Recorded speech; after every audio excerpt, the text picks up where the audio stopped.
Well, congregation, let's open our Bible this afternoon to the book of John in chapter 5. John chapter 5, and we'll take up verses 24 to 27 as our reading. Our text will be verse 24, but also to help us in understanding the Word of God, we have again this afternoon the Canons of Dort, that third doctrinal standard,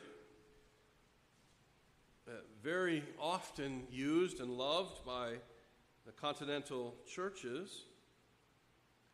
The churches of the British Isles are those who love the Westminster Standards, but if you were to study and compare the Westminster Standards and our Reformed Standards, you would be very hard-pressed to find any significant differences and much agreement and harmony therein. And that includes, by the way, some of these deeper things that we find in the Canons of Dort.